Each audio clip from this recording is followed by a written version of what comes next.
Bonjour frères et sœurs,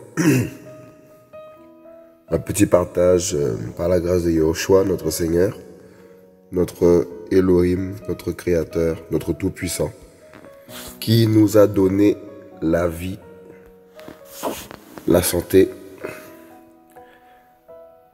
Donc, on va partager un peu quelques passages pour nous encourager, pour nous fortifier, nous les enfants du Seigneur, qui avons fait le choix de le suivre, qui avons choisi d'accepter sa parole, d'accepter la vérité. Donc on va prendre Jean 14, un passage que tout le monde connaît, qui nous fait tellement de bien dans les moments qu'on peut vivre, qui sont un peu difficiles de la vie de tous les jours. Et surtout dans ce temps dans lequel nous vivons actuellement, un temps de confusion, vraiment où beaucoup sont agités, où il y a beaucoup d'agitation, beaucoup de questionnements que tout un chacun peut se poser. Heureusement qu'il y a la parole que le Seigneur nous a laissée, sa parole qui nous fortifie, qui nous encourage, qui nous bénit et qui nous donne une espérance. Alors on va prendre le premier verset. Que votre cœur ne se trouble pas. Vous croyez en Elohim, croyez aussi en moi. C'est magnifique ce que le Seigneur dit là. Que votre cœur ne se trouble pas. C'est-à-dire que notre cœur ne doit pas se troubler puisqu'on croit en lui. On croit en Elohim et on croit en Yahushua. De ce fait, notre cœur ne peut pas se troubler. Quoique l'ennemi veut essayer de ramener le trouble, mais grâce à Yahushua, notre cœur ne se trouble pas. Parce que nous avons une espérance. Nous avons l'espérance du royaume, le royaume des cieux. Nous avons l'espérance du royaume des cieux. Ce royaume qui arrive très bientôt, mes amis, mes frères et sœurs. Et c'est là notre espérance. Voilà pourquoi notre cœur ne doit pas se troubler face aux événements mondiaux qui est en train de se passer actuellement. Car toutes ces choses nous ont été, mes amis, toutes ces choses nous ont été annoncées par la parole, par Yahushua. Nous ne sommes pas restés orphelins, nous ne sommes pas seuls. Nous avons le grand roi qui est avec nous. Voilà notre espérance, voilà notre assurance. Elle est en Yahushua de Nazareth. Lui qui a vaincu, lui qui a tout surmonté parce qu'il est tout puissant. Et la parole nous dit que bientôt, dans 1 Thessaloniciens 4, verset 13, il va bientôt nous enlever de la terre pour aller à sa rencontre dans les airs et entrer dans les noces de l'agneau. D'abord passer au tribunal de Christ, du Mashiach, et ensuite rentrer aux noces. Les noces de l'agneau arrivent. Voilà pourquoi il faut se réjouir, mes frères et sœurs. Nous devons nous réjouir par rapport à tout ce que nous voyons se passer actuellement dans le monde. On ne peut rien faire si ce n'est que prier, si ce n'est que voir la parole s'accomplir, les prophéties s'accomplir. Tout ce que les prophètes ont annoncé dans la Bible s'accomplisse devant nos yeux. Voilà pourquoi notre cœur aussi ne doit pas se troubler, car ces choses nous ont été annoncées d'avance. Voyez ? Et c'est là où le Seigneur veut nous rassurer. C'est là où sa parole veut nous stabiliser, pour qu'on ne puisse pas vaciller ici et là, qu'on ne puisse pas être dans le trouble, mes amis. Waouh! Au verset 2. Il y a beaucoup de demeures dans la maison de mon Père. Waouh! Voilà l'espérance qui est magnifique. On a des demeures qui nous attendent, mes amis, là-haut. Des demeures magnifiques. Qu'on ne peut même pas imaginer la beauté de ces demeures. Avec nos noms, je suppose, nos noms nouveaux qui sont inscrits sur ces maisons. Voyez? Des noms, mes amis, que Yahushua a gravés sur ces maisons, sur ces demeures. Là-haut, là, plus d'eau à payer. On n'aura plus de factures à payer. On n'aura plus de problèmes de je sais pas quoi, de factures, problème d'impôts, tout ça, taxes foncières, tout ça, ce sera fini. Plus la poste qui va nous envoyer des courriers bizarres, oh la poste, tout ça, mes amis, c'est fini. Oh mes amis, plus oui, se lever le matin, aller travailler, labourer, parce que c'est à cause d'Adam. Lorsque Adam et Ève ont péché, eh ben on a tout perdu. On a dû commencer maintenant à travailler de ses mains pour pouvoir manger. Mais maintenant, mes amis, ça va être terrible. Plus de facteurs, plus d'impôts, plus de... qu'est-ce qu'il y a? Qu'est-ce qu'on fait encore? Oh, il faut manger, tout ça, il faut aller faire les courses, tout ça. Là, ce sera la nourriture céleste. Ce sera une autre nourriture. La nourriture que Yahushua va nous concocter. Waouh! Une nourriture sans pollution. Une nourriture sans problème de chimique, je sais pas quoi, chimie, je sais pas quoi. Là-haut, là, tout sera pur. Plus d'air pollué, plus de maladies, plus de coronavirus, plus de cancer, plus de sida, plus de mes amis de MST, parce que là-haut, on sera comme des anges, il n'y a plus de rapports sexuels. Mes amis, c'est terrible ce qui nous attend au ciel. Plus de problèmes de vue, plus de problèmes d'Alzheimer, plus de problèmes de je sais pas quoi, tout ce qui nous fait qui nous tracasse dans ce bas monde, ou qui veut nous tracasser. Parce que s'il n'y a pas Yeshua, c'est le suicide. C'est pour ça que le monde là, les gens se suicident. Parce qu'ils n'ont pas d'espérance. Mes frères et sœurs, ne soyons pas comme le monde qui n'a pas d'espérance. On voit aujourd'hui dans les infos, dans la télévision, des gens qui braquent, des gens qui frappent, des gens qui cassent tout. Mes amis, c'est la folie.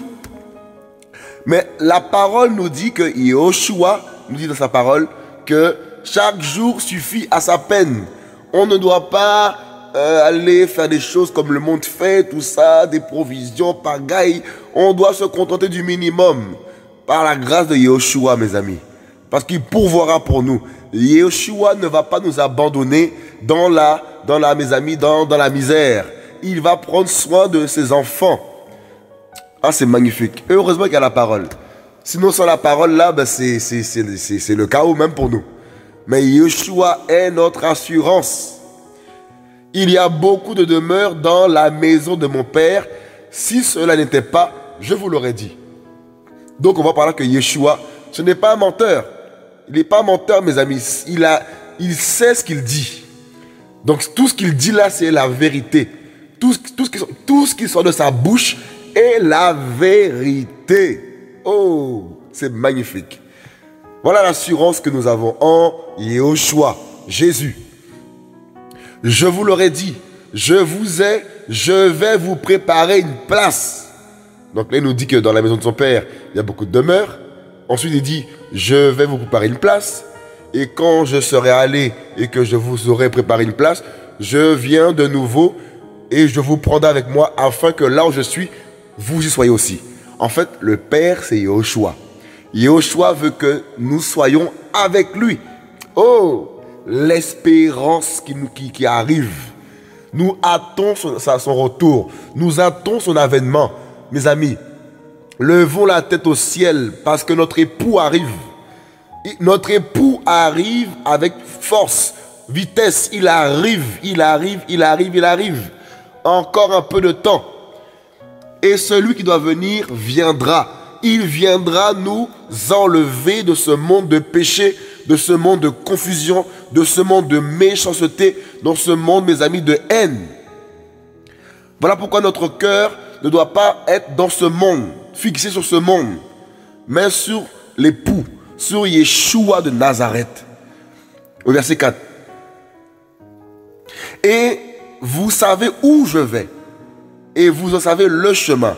Thomas lui dit, Seigneur, nous ne savons pas où tu vas. Comment donc pouvons-nous en savoir le chemin?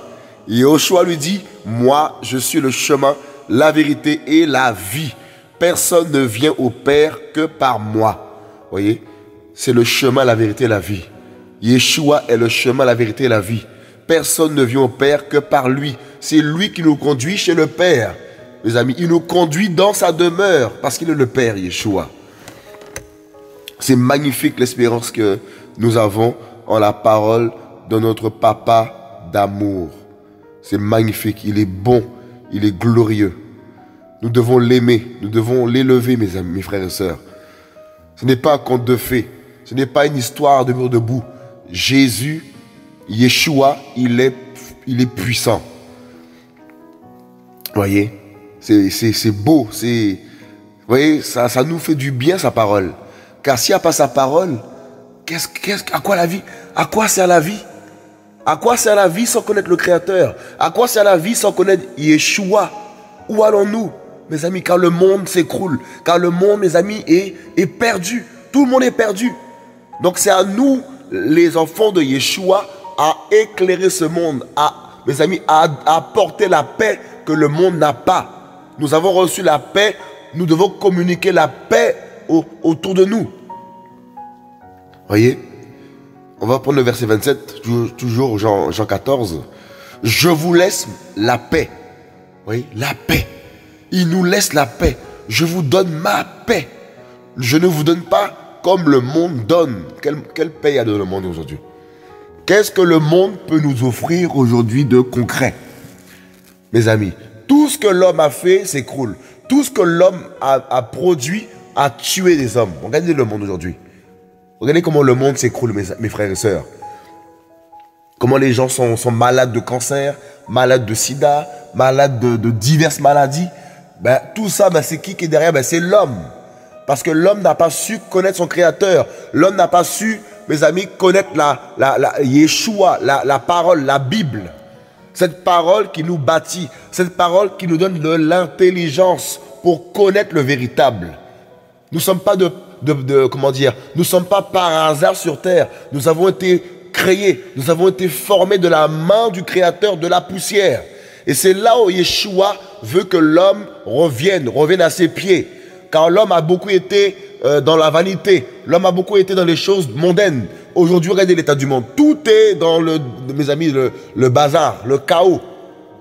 Et les riches et les pauvres, tout le monde a la même enseigne. Voilà pourquoi tout homme qui entend l'évangile, qui entend la parole, ne doit pas fermer son cœur. On a besoin du Créateur. Et c'est le temps de venir au Créateur, dans le temps dans lequel que nous vivons. Ce n'est pas l'argent, ce n'est pas un homme, ce n'est pas ton diplôme, ton travail que tu as besoin dans ce temps que tu vis, que nous vivons. On a besoin de Yeshua. On a besoin de celui qui est mort sur la croix et qui est venu qui est ressuscité 3 jours après. Il est mort, 3 jours après, il est ressuscité. C'est de lui qu'on a besoin. C'est du vainqueur ce qu'on a besoin. Du vainqueur, c'est Yeshua. C'est lui. Et il a dit, Père, pardonne-leur. Ils ne savent pas ce qu'ils font. Nous étions des hommes, mes amis, des frères et sœurs, auparavant qui ne savions pas ce que nous faisions.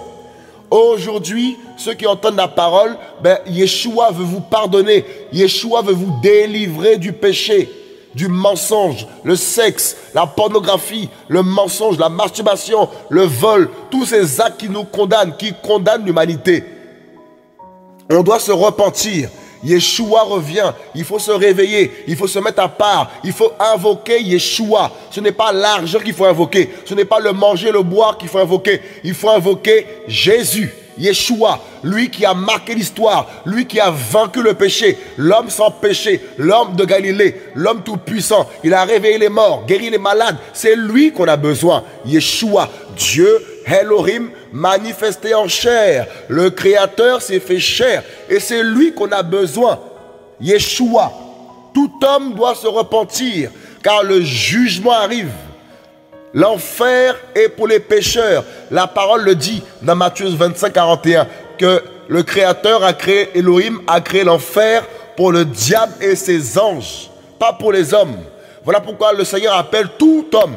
Peu importe sa classe sociale, peu importe son niveau social, peu importe sa richesse, son éloquence, Yeshua appelle tous les pécheurs à se repentir. Les racistes à se repentir, les menteurs à se repentir. Yeshua appelle les adultères à se repentir, tous les hommes à se repentir du péché. Et nous serons sauvés. C'est ainsi que nous serons sauvés en ayant la foi en Yeshua. La foi en sa parole. Et c'est sa parole qui sauve. Ce n'est pas, mes amis, dans ce monde, il n'y a plus rien dans ce monde. Il n'y a plus rien. On va prendre Genèse, chapitre 3, au verset 17. là c'est le Seigneur qui parle, puis il dit à Adam, parce que tu as écouté la voix de ta femme et que tu as mangé le fruit de l'arbre au sujet duquel je t'avais donné cet ordre en disant, tu n'en mangeras pas, la terre est maudite à cause de toi. Voyez? La terre est maudite. Voyez? À cause de qui? De toi, à cause de Adam. Et c'est ça que beaucoup ont oublié. L'homme pense que la terre est venue comme ça. L'homme pense que tout s'est mis en place par hasard. Tout s'est créé par hasard. Le soleil, la lune, les étoiles, l'eau douce, l'eau salée, les savanes, les montagnes, les saisons, printemps, automne, hiver. Voilà, tout s'est mis par hasard en place. Les étoiles, tout s'est formé par hasard. Les éléphants, les girafes, tout a évolué. Tout est venu par hasard, les lions, mes amis, le sang, le cœur, le cerveau, tout est venu par hasard. Voilà, mes amis, l'égarement. Voilà pourquoi le monde est perdu. L'homme a tout détruit parce qu'il n'a pas connu d'où il vient. Il ne sait pas d'où il vient et où il va. Voyez, tout est fait par hasard pour l'homme. Et ceux qui croient en celui qui a créé le monde sont vus comme des fous, comme des gens bizarres, pas normaux. Mais c'est nous, au contraire, les hommes qui sont normaux. Parce que nous savons d'où nous venons. C'est terrible. J'ouvre une parenthèse. Comment se fait-il que l'homme a sa théorie que tout est venu par hasard? Tout s'est formé par hasard. Alors que lorsque tu es né, tout était là. Tout était là pour toi. Tu as accueilli. La terre t'a accueilli, tu étais là. Tu mourras, tu seras peut-être encore là. Voilà pourquoi, tant que nous vivons, nous devons chercher à savoir d'où nous venons et où nous allons pour mener une vie pleine de foi en celui qui nous a donné la vie. Or, dans Jean 14, il dit, je suis le chemin, la vérité et la vie. La vie vient de celui qui l'a dit. Il s'appelle Yehoshua. Et nous voulons crier haut et fort le nom de Yeshua. C'est lui en qui nous avons la ferme assurance et espérance. C'est en Yehoshua. Oh, c'est magnifique. Voyez, dans Genèse, tout est écrit. Au commencement, Elohim. Elohim, c'est le nom du Créateur. C'est pas Dieu, c'est Elohim. Elohim, c'est celui qui a tout créé. Et ce Elohim s'est manifesté en Yeshua. C'est lui qui est descendu sur terre pour nous sauver, nous libérer, nous ramener dans le vert pâturage, dans l'enclos, dans ce jardin que Adam et Ève ont perdu. Voilà ce qu'il a fait Yeshua. Et c'est lui qui a tout créé. Comment nous sommes venus dans ce monde il y a quelques années? On a grandi, on nous a appris plein de choses, qu'on avait évolué. Et c'est une folie. Ça, c'est vraiment, il faut être vraiment insensé. Insensé. C'est comme si nous, on raconte aux gens que les voitures se sont créées tout seules. Les voitures ont explosé, ça s'est mis les roues tout seul, les phares tout seul. Ben, ces gens-là vont nous prendre pour des malades. Eh ben, c'est exactement ainsi que nous prenons, nous voyons les gens qui veulent à tout prix nous faire croire qu'on vient du Big Bang, on a évolué, il n'y a pas de créateur, on veut du singe. Ben, c'est exactement ainsi que nous prenons ces gens-là pour des insensés. Comment se fait-il que l'homme arrive à nous dire, à faire croire aux gens que tout vient du hasard? Il y a un problème. Voilà pourquoi le monde va mal. Les gens fument comme pas possible la cigarette. Les gens couchent en mariage. Mes amis, sont de l'adultère, le divorce, le péché. Voilà pourquoi, mes amis, le monde s'écroule. Parce qu'il y a le péché. Il n'y a pas la rencontre avec le Créateur. Voilà, mes amis, l'intelligence véritable. C'est de connaître le véritable. Oh, Yeshua. Jésus-Christ de Nazareth. Celui qui est venu en chair pour nous sauver, nous libérer. Et on nous dit dans Genèse là-bas que la terre est maudite. En fait, la terre est maudite. C'est pas la peine d'essayer de la sauver, de pleurer pour cette terre. Elle est maudite. Il n'y a plus rien à faire. Et comme elle est maudite, eh ben, elle converge vers sa fin. Elle va vers son jugement. Parce que celui qui a créé la terre et le ciel, il est patient. Et il jugera ce monde, mes amis, avec... ça va être terrible. Le roi des rois revient et il jugera le monde. Il jugera les impies, les pécheurs seront jugés. C'est pour cela qu'il appelle tous les hommes à se repentir, afin qu'il les sauve. Mais s'ils ne veulent pas être sauvés, ils seront jugés. La terre est maudite, donc il n'y a plus rien à faire. On peut faire tout ce qu'on veut, elle est maudite. Le péché va croître. Regardez les époques de Noé, les époques de Sodome et Gomorrhe, comment le Seigneur a tout ravagé, mes amis, par sa puissance, par sa justice. Il a tout ravagé. Il a toujours sauvé les justes. Toujours mis à part ceux qui le craignaient, ceux qui l'adoraient, ont été épargnés. Mais il a ravagé les temps, ces villes, comment dire, ces villes qui étaient dans l'immoralité, ils ont été jugés. Et il jugera encore, mes amis, le jugement de cette génération sera plus sévère que celle de Sodome et Gomorre. Elle sera plus sévère qu'à l'époque de Noé. Le jugement qui arrive, mes amis, sera terrible. Terrible. Oh, ça va être terrible. La terre est maudite. C'est pour cela qu'il n'y a plus rien qui tourneront. On peut beau voter des lois, on peut beau mettre la police, on peut beau parler d'amour, patati patata, tout va s'écrouler. Sans Yeshua, personne ne peut être sauvé. Sans Yeshua, personne ne peut aller au ciel. Personne ne peut manifester l'amour véritable. Sans Yeshua, c'est un amour hypocrite. C'est un amour par intérêt. C'est un amour qui se glorifie soi-même. Mais l'amour véritable glorifie Yeshua. C'est pour cela que sans l'amour de Yeshua, tout ce qu'on fait est vain. Parce que la gloire revient à soi-même. Or, Yeshua veut que la gloire lui revienne à lui seul. Et lui seul mérite la gloire. Notre époux, notre créateur, Yeshua de gloire. Voyez, la terre est maudite. En gros, l'homme vient de la terre, non? L'homme est poussière. Donc l'homme est maudit. L'homme est maudit. Et Yeshua est venu nous sauver de cette malédiction. C'est pour cela qu'il est mort sur la croix. Il a crucifié la chair. Il a tout pris sur lui-même parce qu'il sait que nous étions maudits.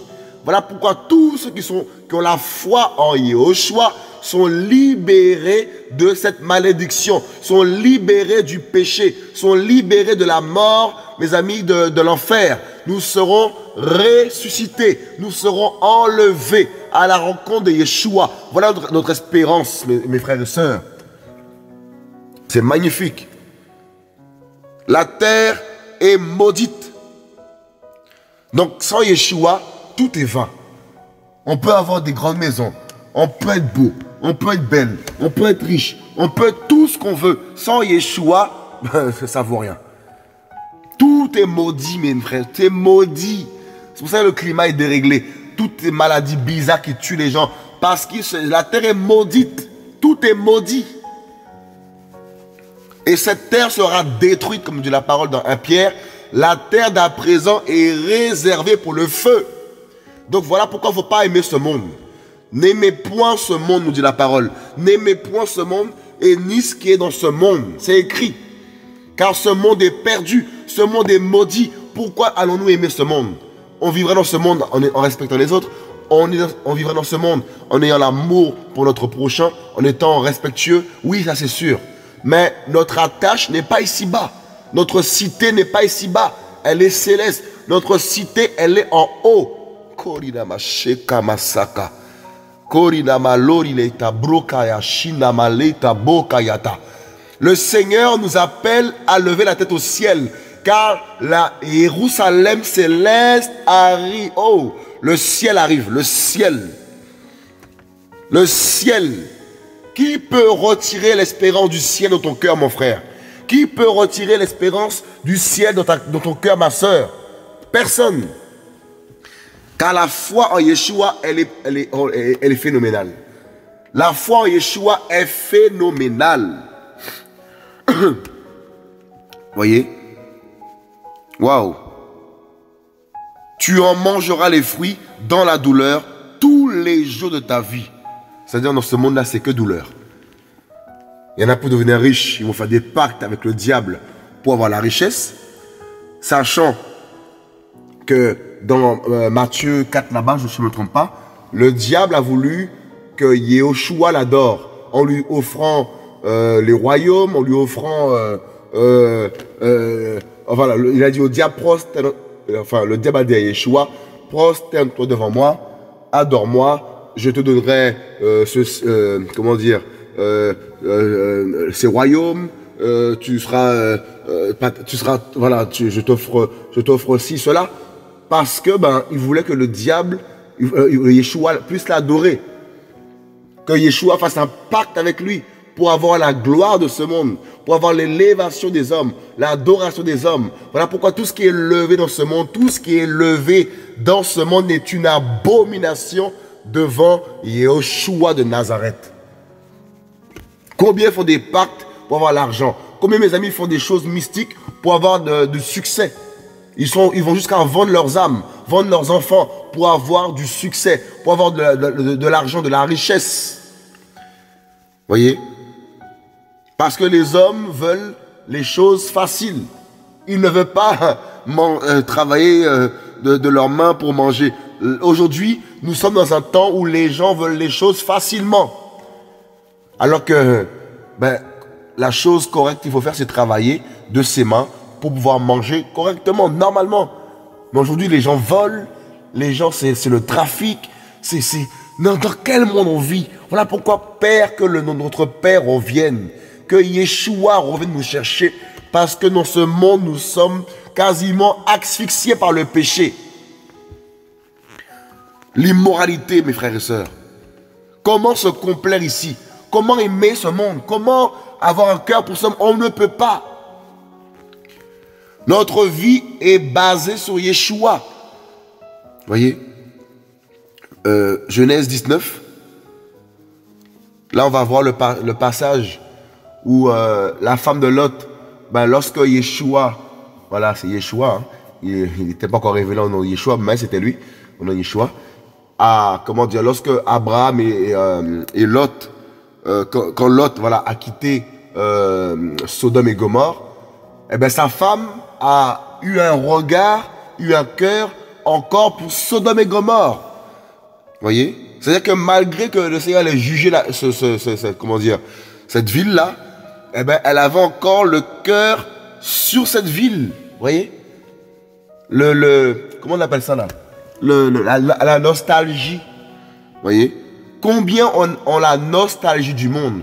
Combien de chrétiens aujourd'hui, combien de disciples ou de personnes qui font profession de suivre Yeshua sont mes amis, ont la nostalgie du monde.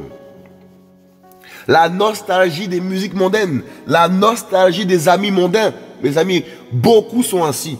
Il y a très peu de véritables enfants du Seigneur. C'est pour ça que la parole dit dans Matthieu 7 que beaucoup disent Seigneur, Seigneur, Seigneur.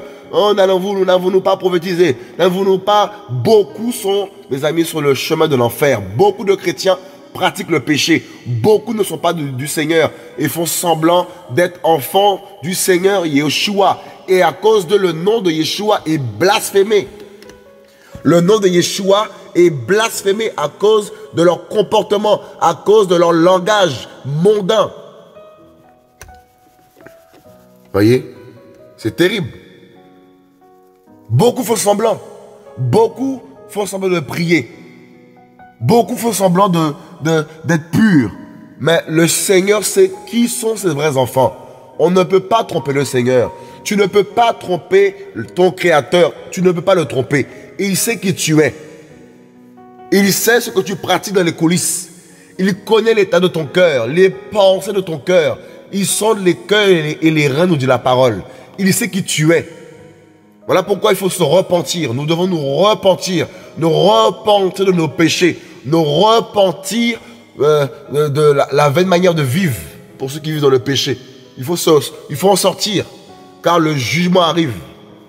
Sortons de Sodome et Gomorrhe, sortons de cette ville comme dans Genèse 19, où Lot et ses enfants et sa femme s'en ont sortis.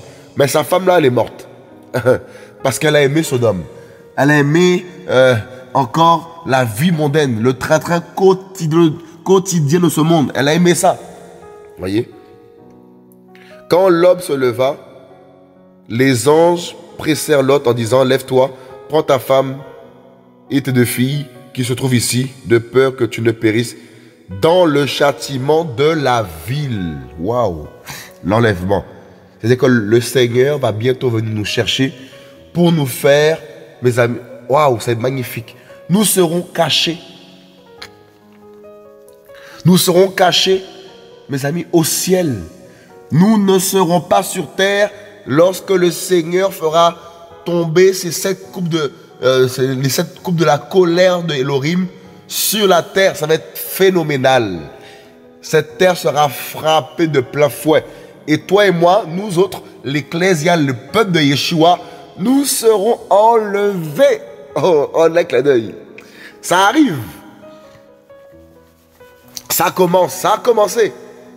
Il nous reste très peu de temps. Oh, j'ai la joie. J'ai la joie parce que c'est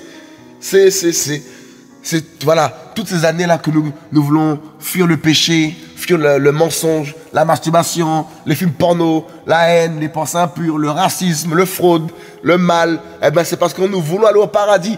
Eh bien, quand on voit tout ce qui se passe dans le monde, réjouissons-nous. Car ce temps arrive, l'enlèvement arrive. Waouh!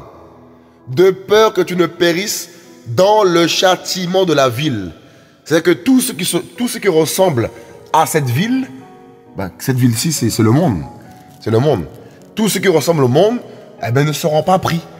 Tout ce qui ressemble encore au monde là actuellement, lorsque la trompette va retentir, ils ne seront pas pris. Ils seront jugés. Voyez? C'est terrible, hein? On va prendre un autre passage dans Daniel. Daniel chapitre 3. Alors, à ce même moment, des hommes chaldéens s'approchèrent et accusèrent les Juifs, et ils parlèrent et dirent au roi, Nebuchadnezzar, roi, vis éternellement, toi-même, ô roi, tu as pris un décret, d'après lequel tout être humain qui entendrait le son de la corne, de la flûte, de la cithare, de la lyre, de la harpe, de la cornemuse et de toutes sortes d'instruments de musique devrait se jeter à terre et adorer la statue d'or. Et que quiconque ne se jetterait pas à terre et ne l'adorerait pas serait jeté au milieu d'une fournaise de feu ardent. Il y a des hommes juifs à qui tu as remis l'administration de la province de Babel, Shadrach, Meshach et Abed-Nego. Ces hommes-là, au roi, ne tiennent aucun compte de ton décret. Ils ne servent pas tes élats et n'adorent pas la statue d'or que tu as dressée.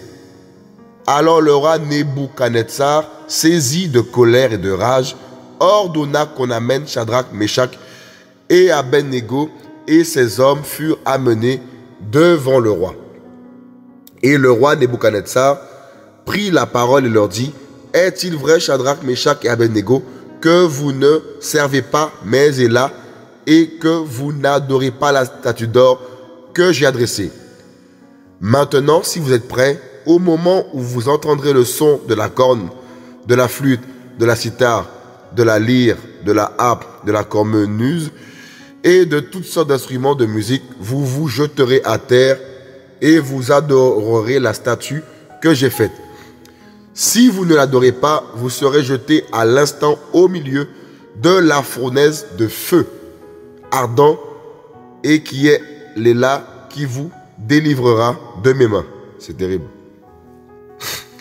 Shadrach, Meshach et Abed-Nego répondirent et dirent au roi Nebuchadnezzar, nous n'avons pas besoin de te répondre sur ce sujet. Voici notre élat que nous servons est capable de nous délivrer de la fournaise de feu ardent. Ou quelle foi, quelle révélation du Créateur. Voilà pourquoi, en fait, tout est dans la Bible. Tout est dans la parole du Seigneur. Et lorsqu'on lit ces versets, ces paroles, ça nous fortifie. Vous voyez, ça nous fortifie par rapport à ce qu'on peut vivre dans les temps actuels, vous voyez. Ils n'ont pas cherché de détour. Ils n'ont pas voulu faire de détour pour essayer d'échapper à cette fournaise. Ils sont restés fermes, vous voyez. Et ils ont dit qu'ils seront délivrés par leur Créateur. Vous voyez. Ils seront libérés. Vous voyez. Et c'est ça que nous devons avoir comme assurance. Être dans l'assurance que nous serons libérés, nous serons protégés, nous serons gardés par notre Elohim, celui qui nous a appelés. Avant que le monde ne soit, avant la fondation du monde, il nous connaissait déjà. C'est ça, c'est l'espérance. Voyez? Il nous délivrera de ta main, ô roi. Quelle fermeté, mes frères et sœurs. Et c'est cette fermeté que le Seigneur veut que nous ayons dans ces temps que nous vivons. La fermeté en son nom. L'assurance en son nom. Garder, être intègre. Ne pas pécher pour quelqu'un. Déshonorer le Seigneur pour quelqu'un. Abandonner le Seigneur pour un homme. Non. Nous devons être fermes. Avoir l'assurance en notre Elohim. Yeshua. Sinon, sache, ô roi, que nous ne servirons pas tes élats et que nous n'adorons pas la statue d'or que tu as dressée. En fait, lorsqu'on goûte à l'amour de Yeshua, qui est mort sur la croix pour nos péchés, lorsqu'on goûte à son amour, lorsqu'on a sa révélation, tu peux pas aller te compromettre, tu peux pas aller non, tu peux pas. Tu peux pas parce que tu sais qui est-il, qui il est. Il est phénoménal. On a lu ce qu'il a fait dans la Bible, mais on a aussi vécu ce qu'il fait encore aujourd'hui. Qu'est-ce qu'il a fait pour toi? Ne t'a-t-il pas délivré de la maladie, ma soeur, mon frère? Ne t'a-t-il pas démontré qu'il est vivant? Ne t'a-t-il pas parlé hier en songe, avant-hier en songe? Depuis des années, ne te parle-t-il pas? Ne t'a-t-il pas délivré de la mort plusieurs fois? Tu as invoqué son nom, tu l'as vu agir. Il t'a guéri de plusieurs maladies que tu as eues. Pourquoi aujourd'hui tu devrais l'abandonner? Non. Il t'a montré qui il était. N'ayons pas ce coup raide comme Israël l'a eu. Malgré les prodiges, malgré les miracles, malgré les 10 plaies d'Égypte, ils ont eu le coup raide. Ils ont abandonné Yeshua, mes frères et sœurs. Ne soyons pas comme ces hommes qui sont morts dans le désert, qui ont eu le coup raide. Ils ont été incrédules. Ne devenons pas incrédules après avoir commencé par l'esprit. Ne retournons pas dans la chair. Et que nous n'adorons pas la statue d'or que tu as dressée. Là, c'était clair là. On va pas pécher pour toi. Non, non, non. Nous refusons de pécher pour toi. C'est terrible ça. Hein? Où sont ces frères, ces sœurs qui peuvent parler ainsi aujourd'hui? Ne pas avoir honte de Yeshua. Car aujourd'hui, on a beaucoup de soi-disant chrétiens, ils sont froids. Ils sont plus bouillants, ils sont tièdes aujourd'hui. Ils renient Yeshua, ils rejettent Yeshua par leur mauvaise manière de vivre. Ils ont honte de Yeshua. Ils n'affirment plus leur foi. Le monde est entré. La distraction est entrée. Ils n'ont plus l'espérance du ciel, mes amis. Beaucoup de chrétiens sont ainsi.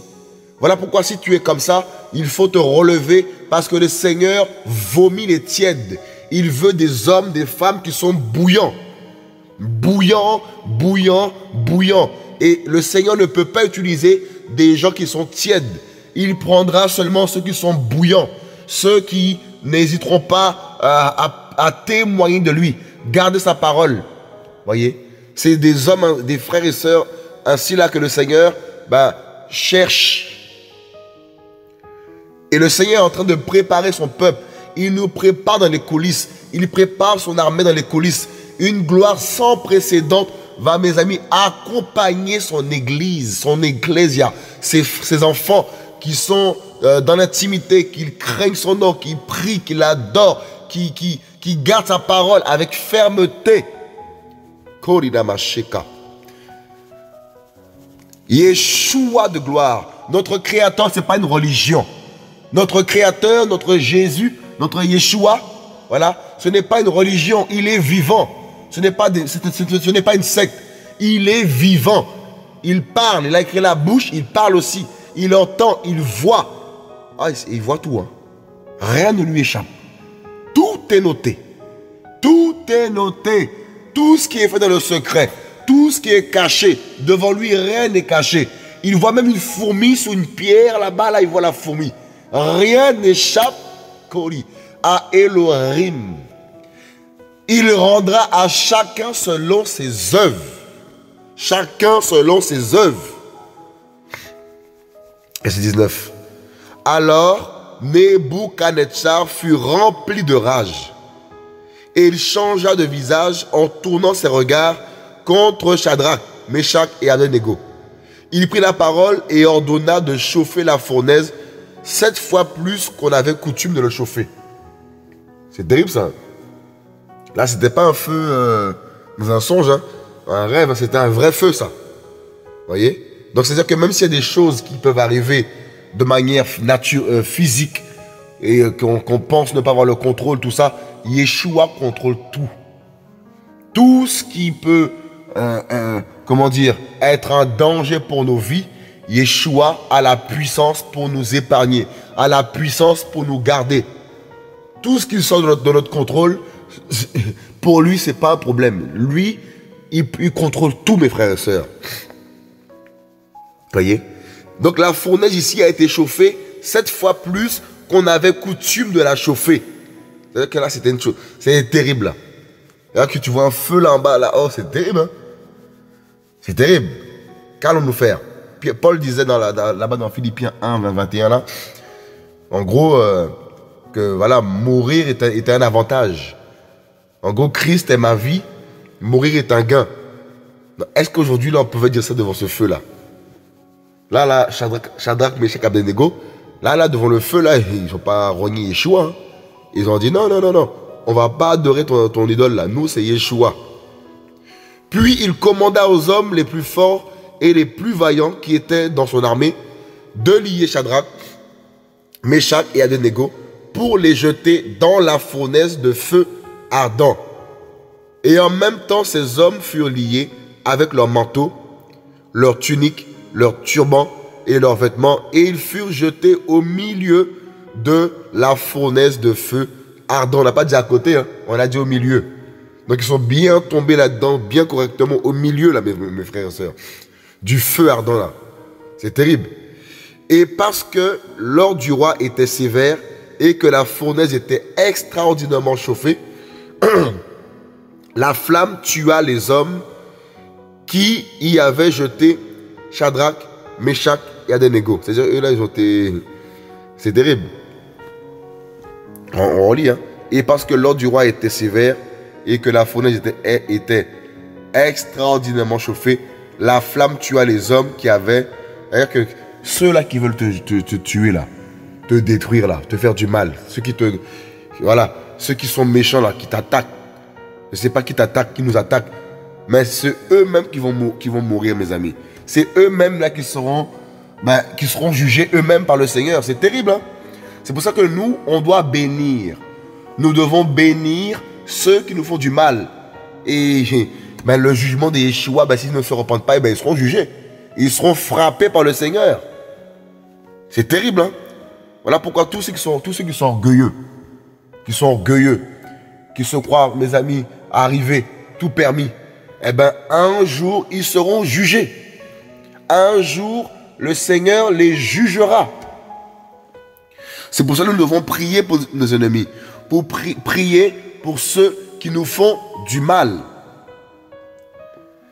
La flamme tua les hommes qui avaient jeté Shadrach, Meshach et Abednego. Et ces 3 hommes, Shadrach, Meshach et Abednego, tombèrent tous au milieu de la fournaise de feu ardente. Alors le roi Nebuchadnezzar fut effrayé et se leva précipitamment. Oui. Les gens vont se lever précipitamment parce que la gloire de Yeshua, mes amis, est sur nos vies.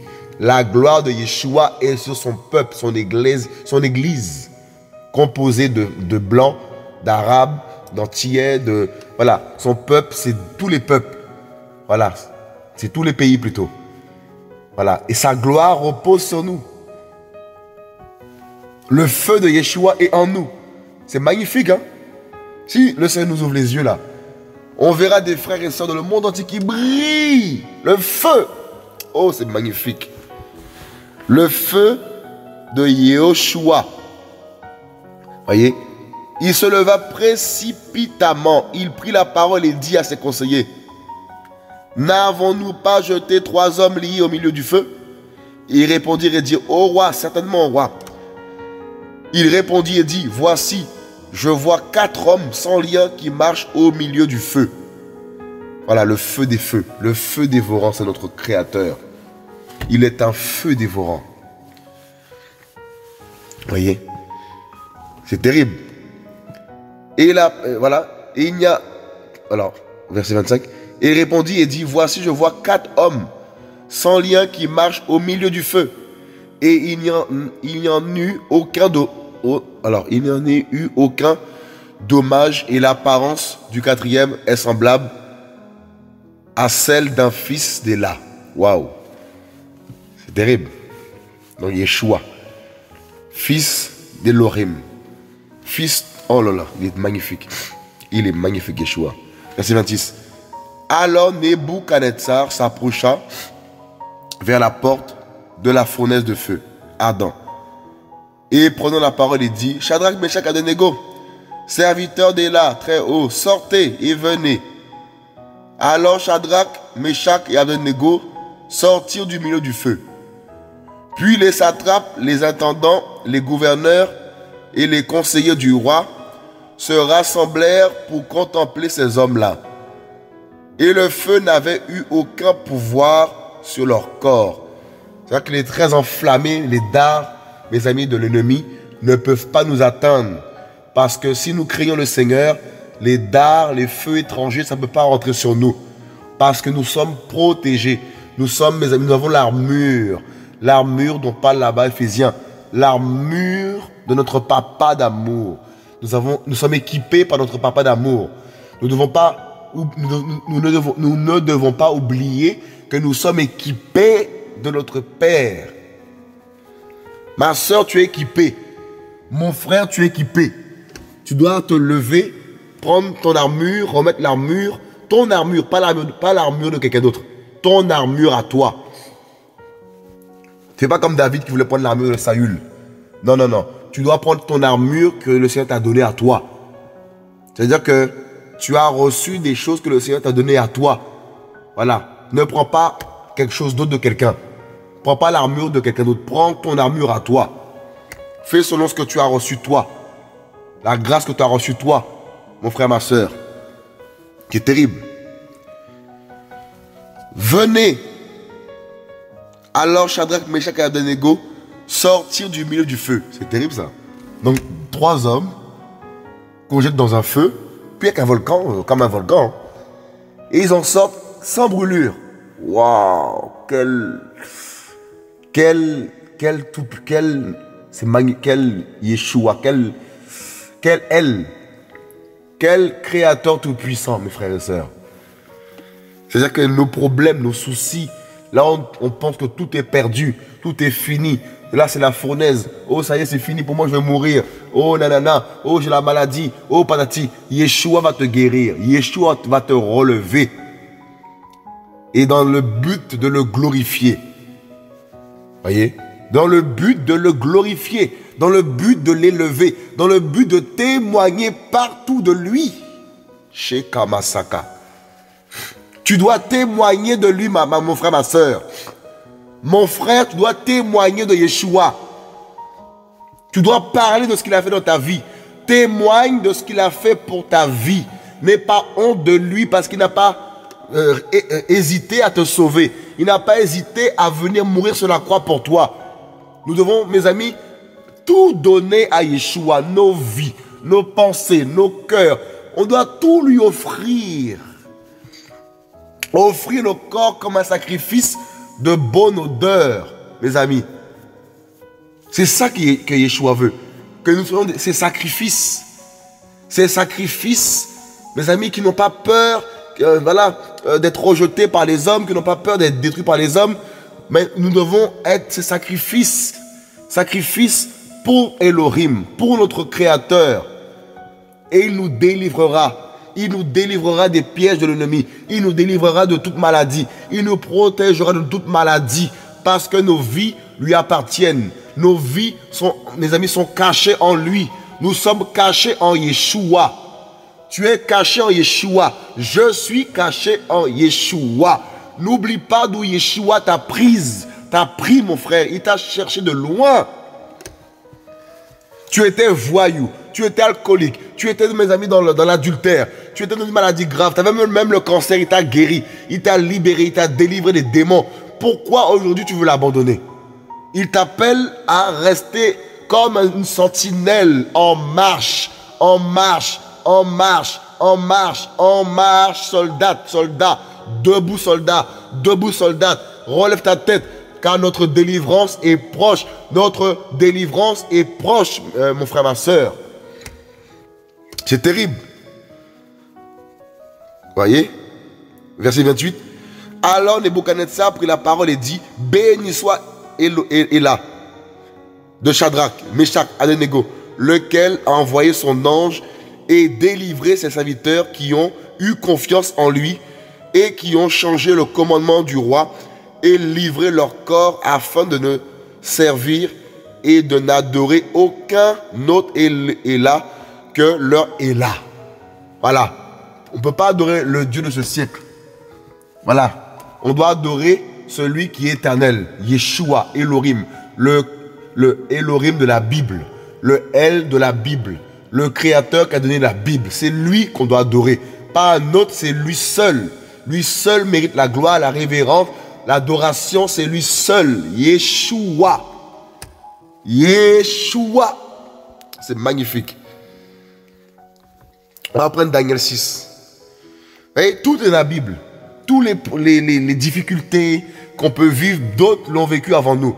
D'autres prophètes, d'autres femmes sont passés par ces moments que nous passons depuis plusieurs années, plusieurs générations. On a eu plein de témoignages. Il y a plein de modèles. Voilà pourquoi nous devons être fortifiés. Voyez, Daniel 6, ça pourra finir par là. Daniel 6. Alors les chefs et les satrapes cherchèrent à trouver une occasion d'accuser Daniel au sujet des affaires du royaume. Mais ils ne purent trouver en lui aucune occasion ni corruption parce qu'il était digne de confiance et qu'on ne trouvait en lui ni négligence ni corruption. Voilà ce qu'on doit avoir en nous. La pureté, l'honnêteté, voyez, l'humilité, la justice, l'intégrité. Si nous marchons selon la parole du Seigneur, mes frères et sœurs, qu'est-ce qu'on pourra nous dire? Parce que tu es intègre. Et quand tu es intègre, Yeshua va toujours parler pour toi. Yeshua va témoigner. Il va te protéger. Il va nous protéger. Il va parler pour nous. Il va envoyer des anges et des anges nous environner, nous garder de tout malheur, de tout fléau. Parce qu'il est tout puissant. Parce que on lui a donné notre cœur. C'est son devoir. Parce qu'un père protège ses fils. Un père donne tout pour ses enfants. Quel père va abandonner ses enfants, digne de son nom? Un père véritable. Eh bien, Yeshua, c'est le père le plus véritable.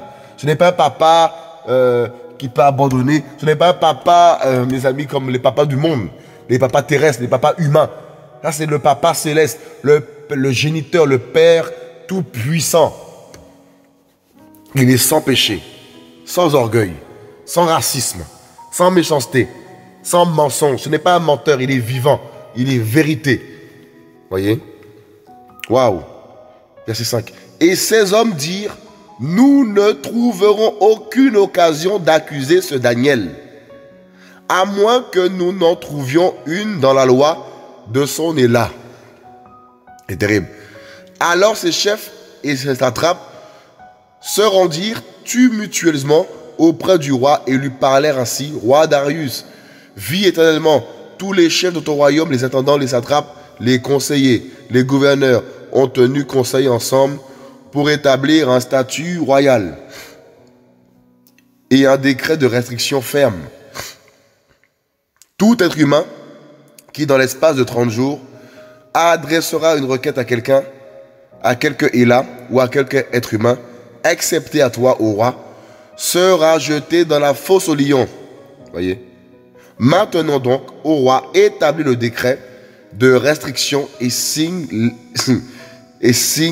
l'écrit afin qu'il soit irrévocable, selon le décret des Mèdes et des Perses qui est immuable. Voyez. Là-dessus, le roi Darius signa l'écrit et le décret de restriction. Voyez, tout est dans la Bible. Hein? Il n'y a rien de nouveau sous la terre. Il n'y a rien de nouveau sous le soleil. Ce qui a été, c'est encore d'actualité aujourd'hui. Voyez. Or, lorsque Daniel sut que l'écrit était signé, il entra dans sa maison où les fenêtres de sa chambre haute étaient ouvertes dans la direction de Jérusalem. 3 fois par jour, il se mettait à genoux, priait et rendait grâce devant son Éla, comme il le faisait auparavant. Alors ces hommes entrèrent tumultueusement et ils trouvèrent Daniel qui priait et implorait une faveur devant son Elohim. Puis ils s'approchèrent du roi et lui parlèrent au sujet du décret de restriction du roi. N'as-tu pas signé un décret de restriction? Pourtant que tout être humain qui, dans l'espace de 30 jours, adresserait une requête à quelque Éla ou à quelque être humain, excepté à toi, ô roi, serait jeté dans la fosse au lion. Le roi répondit, la chose est certaine, selon la loi des Mèdes et des Perses, qui est irrévocable. Ils prirent de nouveau la parole et dirent au roi, Daniel, l'un des captifs de Yehuda, n'a tenu aucun compte de toi. Donc on peut lire tout ça, voilà. Et on voit plus bas, au verset 16. Alors le roi ordonna qu'on amène Daniel et qu'on le jette dans la fosse au lion. C'est terrible. Parce qu'il n'a pas, il a continué à adorer son créateur. Il n'a pas, il n'a pas fait autrement que adorer son créateur.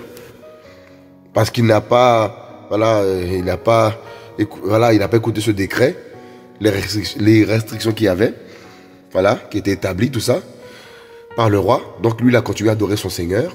Et puis on l'a attrapé. Et on l'a jeté dans la fosse au lion.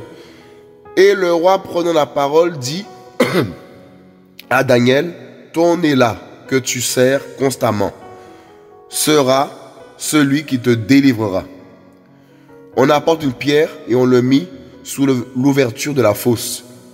Le roi la scella de son anneau et de l'anneau de ses seigneurs, afin que rien ne soit changé à l'égard de Daniel. Ensuite, le roi se rendit dans son palais. Il passa la nuit à jeun. Il ne fit pas venir de danseuse auprès de lui, et il ne put se livrer au sommeil. C'est terrible, hein? Tu jettes un enfant du Seigneur dans une fosse, tu auras la paix? Non. Tu seras tourmenté. On l'a vu, la femme de Pilate aussi. Hein. Quand ils ont envoyé Yeshua pour la crucifixion, ils étaient persécutés. Hein. Il n'a pas dormi de la nuit. Hein. Ah, c'est compliqué. C'est que quelqu'un qui fait du mal à un enfant du Seigneur, il ne peut pas rester bien. C'est pas possible. C'est impossible. Il va être persécuté. Il sera mal en lui. C'est compliqué. On ne touche pas aux élus de Yeshua et mener une vie correctement. C'est pas possible. Voyez? Verset 19.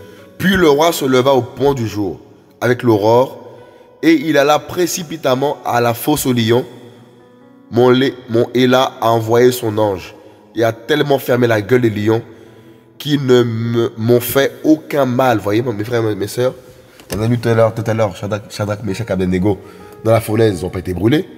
Là, Daniel, pas de mal, les lions n'ont pas touché. Voyez? C'est l'image des démons aussi là, qui peuvent nous agresser, des démons de nuit, des démons qui sont envoyés pour nous détruire. Yeshua, la puissance de Yeshua qui est en nous, son esprit qui est en nous, autour de nos maisons, nos foyers, ils peuvent pas nous atteindre parce qu'on est surprotégés, mes frères et sœurs. Nous sommes marqués. Nous sommes marqués, mes frères et sœurs, nous sommes marqués. Le sang de l'agneau est sur nous. On l'a vu dans Exode. Lorsque l'exterminateur est passé pour détruire, tuer tous les premiers-nés en Égypte, tous ceux qui avaient le sang de l'agneau sur les portes n'ont pas été atteints. Mais ce sont les pécheurs qui ont été atteints. À Pharaon, ses enfants, d'autres enfants, ils sont tous morts. C'est-à-dire que les enfants du Seigneur dans ce monde, nous sommes protégés. Yeshua nous garde, Yeshua nous protège. Et tout ce que Yeshua fait est bon. Voyez, tout ce que Yeshua est bon. Tout concourt au bien de ceux qui aiment Yeshua. Voyez, donc soyons en paix. Voyez, il a fermé la gueule des lions, nous dit la parole. Voyez, qu'ils ne m'ont fait aucun mal parce que j'ai été trouvé innocent devant lui. Et même à son égard, au roi, je n'ai commis aucune faute. Restons intègres, mes frères et sœurs. C'est pas facile, il y a des combats, c'est difficile, il y a des difficultés, des oppressions. On peut passer par des moments très difficiles. On le conçoit, on le sait. Mais restons, ayons les yeux fixés sur le Seigneur Yeshua. Et n'oublions surtout pas ce qu'il a fait à la croix et les promesses qu'il nous a faites. Et surtout dans Luc 21 aussi, où la parole nous parle de peste, tout ça qui frappera le monde. Voilà, des guerres, des bruits de guerre, tout ça. On a été avertis, donc restons fixés sur le Seigneur, car notre demeure définitive n'est pas ici-bas, elle est céleste.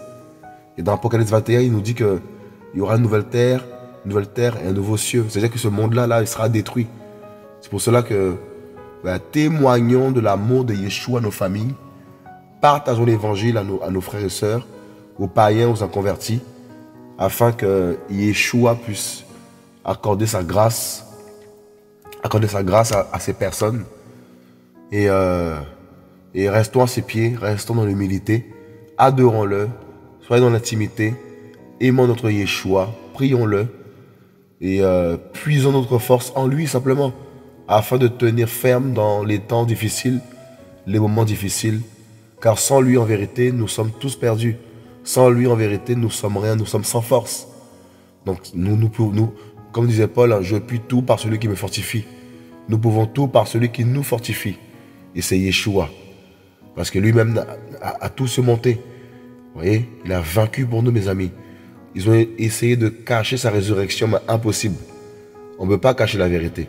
Donc la vérité s'est propagée depuis 2000 ans, 2020 ans, que l'évangile est prêché, que la parole est prêchée. Nous croyons que Yeshua revient nous chercher. Ça peut être ce soir, ça peut être demain, ça peut être dans 2 semaines, dans 1 an, dans 2 ans. On ne sait pas le jour et l'heure, mais sa parole nous parle des signes. Et lorsqu'on voit tout se mettre en place, tout ce système, voilà, tout ce monde qui s'écroule là, nous savons que Papa est pas loin. Notre corps céleste, en un clin d'œil, nous aurons un corps céleste, comme le parle dans 1 Corinthiens 15, 51. Nous aurons un corps sans maladie, sans défaut, sans problème cardiaque, sans défaillance bizarre. Voilà pourquoi fortifions-nous dans les promesses que Yeshua nous a faites. Et nous aurons bientôt, mes amis, nous entendrons bientôt le son de la trompette qui va retentir. Et il y aura toutes ces disparitions massives dans le monde entier, en un clin d'œil. Et nous partirons à la rencontre de Yeshua dans les airs. Et ensuite viendra la grande tribulation. Par la suite, après 3 ans et demi de fausse paix, la grande tribulation va arriver. Donc malheur à ceux qui vont attendre l'enlèvement. C'est pour cela que si aujourd'hui les gens pleurent, les gens craignent, alors que c'est même pas encore la grande tribulation, comment sera l'homme pendant ces temps de grande tribulation, mes frères et sœurs? C'est pour cela, si tu n'es pas marié, marie-toi, arrête de coucher en mariage. Si tu es menteur, arrête de mentir. Si tu es raciste, demande à Yeshua l'amour pour ton prochain. Si tu pratiques des choses contre nature, abandonne ces actes contre nature.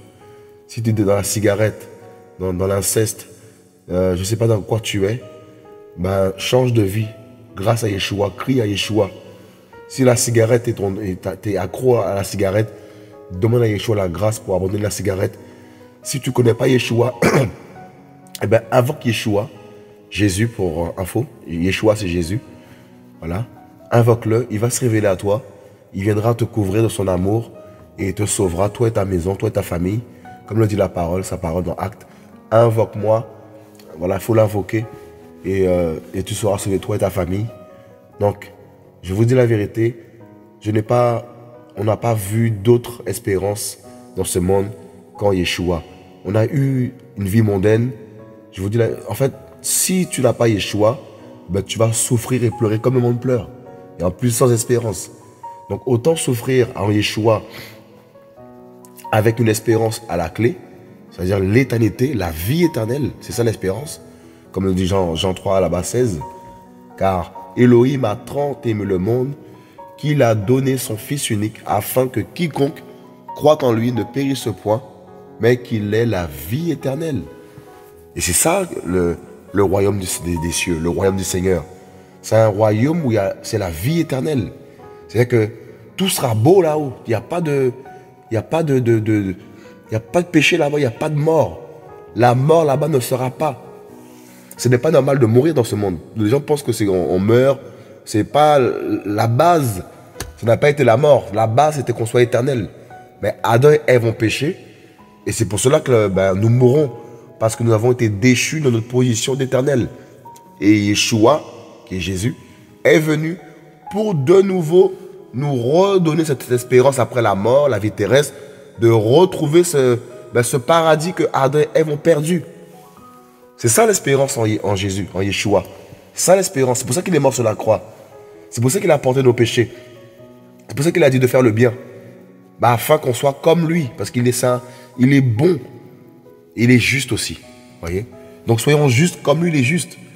Et dans ce royaume, il n'y a pas de maladie, il n'y a pas de crédit, il n'y a pas de voiture, il n'y a pas d'impôt, il n'y a pas de voiture, il n'y a pas de pollution, il n'y a pas de pétrole, tout ça, patati, patata.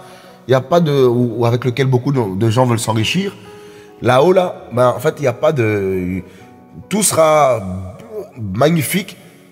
Et il n'y a pas... En fait, il n'y aura pas comment dire, d'égoïsme. Voilà, il n'y aura pas d'égoïsme. La parole nous dit dans Apocalypse, là-bas, on va marcher sur l'or, là-haut. Donc, vous imaginez l'or. Les choses pour lesquelles les gens se battent sur la terre. Là-haut, au ciel, on va marcher dessus. Donc en gros, ça vaut rien au ciel. L'or au ciel, c'est rien. Le plus important au ciel, c'est celui qui sera assis sur son trône gigantesque. Mes amis, ça fait trembler là. Je dirais que je dis ça là, ça fait trembler. Ça fait trembler de savoir que il est assis sur son trône. Son trône éternel. Son trône qui est élevé. Waouh! Et des myriades d'anges, des myriades d'anges sont à son service. Il envoie des anges aussi pour être à notre service. On ne le sait pas. Mais qui nous protègent. Qui nous environnent. Vous voyez? C'est ça l'espérance en Yeshua. C'est ça, Yeshua de gloire. Voilà pourquoi si tu n'as pas la foi encore en lui, invoque-le. Là où tu es, invoque-le. Si tu es en Chine, si tu es en je ne sais pas quel pays que tu es, invoque-le. Si tu es en Madagascar, invoque-le. L'île Maurice, invoque-le. Tu es en Bolivie, invoque-le. Tu es en Guadeloupe, tu es en Martinique, invoque-le. Invoquez. Invoque-le. Si tu es en Angleterre, invoque-le. Si tu es en France, invoque-le. Peu importe le lieu que tu es. Tu es dans la forêt, invoque-le. Tu es dehors, invoque-le. Voyez, tu es dans l'avion, invoque-le. Dans le train, invoque-le. Peu importe le lieu que tu es, il va t'entendre. Il faut que nous sortions de système religieux, tout ce que l'homme a mis en place. Et le Seigneur est en train de ramener son peuple de plus en plus à l'église de Acte 2. Dans les maisons, Acte 2, l'église primitive. Et cette église, elle est puissante. C'est là où le Seigneur nous emmène là. Voilà pourquoi nous devons nous laisser conduire par lui. C'est lui qui gère, ce n'est pas nous. Nous ne gérons rien du tout. C'est lui qui est au contrôle de toutes choses. Donc voilà mes frères et sœurs qui suivent un peu les messages que le Seigneur peut nous donner. Soyez fortifiés en tout cas. Soyez bénis. Et notre papa revient, notre époux revient en un clin d'œil. Soyez fortifiés. Et regardons un peu tout ce qui s'est passé. Daniel, Shadrach, Meshach, Abednego. tous ces hommes de foi, Enoch, Abraham, Lot, voilà, il y en a tellement d'exemples. Pierre, Paul, Yeshua lui-même, c'était des héros. Donc nous devons aussi être ces héros de la fin des temps. Vous voyez, ces héros de la fin des temps qui vont marcher selon la parole et qui vont manifester la puissance de notre Créateur, mes frères et sœurs. Là, Yeshua va pas... Il va se glorifier. Il va se glorifier. Il va se glorifier. Il va puissamment se glorifier. Mes amis, ça va être magnifique. Il n'a pas dit son dernier mot. Yeshua n'a pas... Oh, il n'a pas fini de parler. Il n'a pas fini de parler. Il va parler encore à travers son peuple. Il va encore agir à travers les mains de son peuple. Des boiteux vont marcher. Des malades seront guéris. Les stériles seront plus stériles. Mes amis, Yeshua va opérer de grandes choses. Et ça commence dans l'intimité. Ça commence dans la prière. Voilà pourquoi nous devons être dans la prière. La prière, prier sans cesse. Et le Seigneur va opérer de grandes choses. L'Église doit être dans la prière, l'intimité, l'intercession. L'intercession. Car dans la prière, des montagnes sont ébranlées. Dans la prière, des maladies sont brisées. Dans la prière, oh, Yeshua opère. Dans la prière, il libère les captifs. Dans la prière, il libère les prisonniers. Dans la prière, de grandes choses se produisent. Dans la prière, c'est le réveil. Dans la prière, c'est la gloire qui vient. Prions sans cesse. Prions sans cesse. Car notre Papa est prêt à libérer sa gloire sur son peuple, son Église. Église, soyons dans la prière. Peuple de Yeshua, soyons dans l'assurance et la prière. Au nom de Yeshua. Au nom de Yeshua. Alléluia. Alléluia. Que Yeshua nous bénisse, nous garde, nous remplisse au nom de Yeshua. Alléluia. Alléluia. À bientôt.